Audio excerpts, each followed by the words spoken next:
Bonjour, nous allons pouvoir parler maintenant des noms communs, le classement des noms communs. Et pour commencer, on parlera maintenant des noms comptables et des noms massifs. Bon, les noms comptables, évidemment, ce sont des noms que l'on peut compter et ils renvoient à des segments discontinus de la réalité. On en parlera plus tard de ça.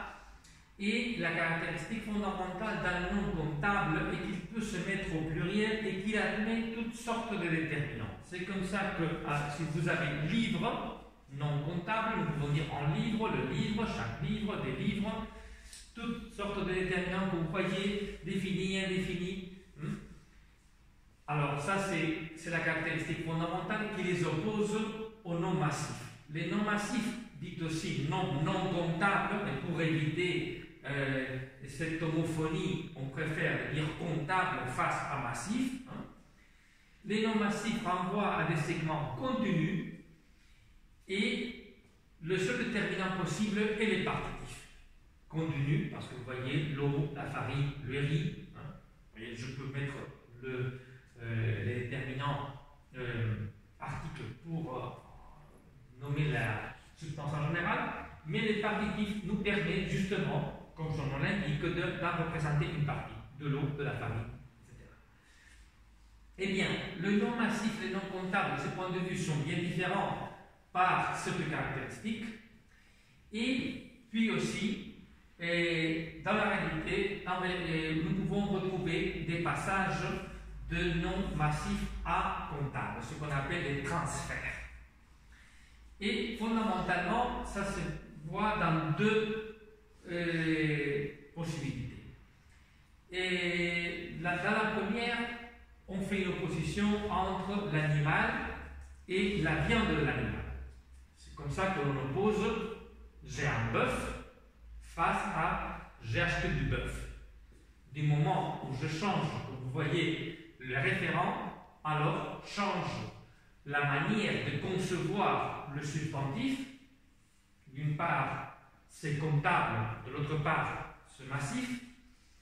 Et l'autre possibilité, c'est qu'il désigne,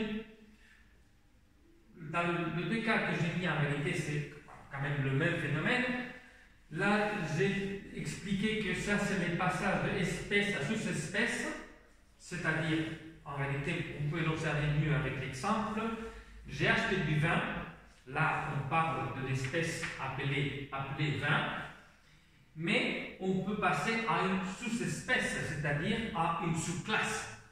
Et alors, dans ce cas, je change automatiquement, je suis obligé de changer automatiquement, faire que le nom devienne comptable, en réalité c'est le même cas que nous allons voir ici, et alors je dirais, nous avons goûté un vin extraordinaire. C'est donc une espèce de vin. Eh bien, l'entité devient discontinue, donc comptable, et ce sont les cas de la dernière partie de l'écran que tout le monde a dit on a bu une bière, quelques whisky, un verre d'eau. Comme ça, vous pouvez voir la détermination d'un type, l'article indéfini, là aussi un déterminant des types indéfinis comme quelques. Et dans ce cas, ce qu'on a fait, c'est faire que je transforme une entité que, en réalité, c'est un nom qui peut être considéré comme massif de la bière, du whisky, de l'eau, et je peux le faire devenir comptable, mais en réalité, c'est quand même la même chose. C'est-à-dire que le groupe B, c'est a la même structure. Bon, voilà le passage de massif à comptable, et c'est la seule difficulté qu'elle peut avoir vraiment cette partie du thème. On continuera avec les noms collectifs.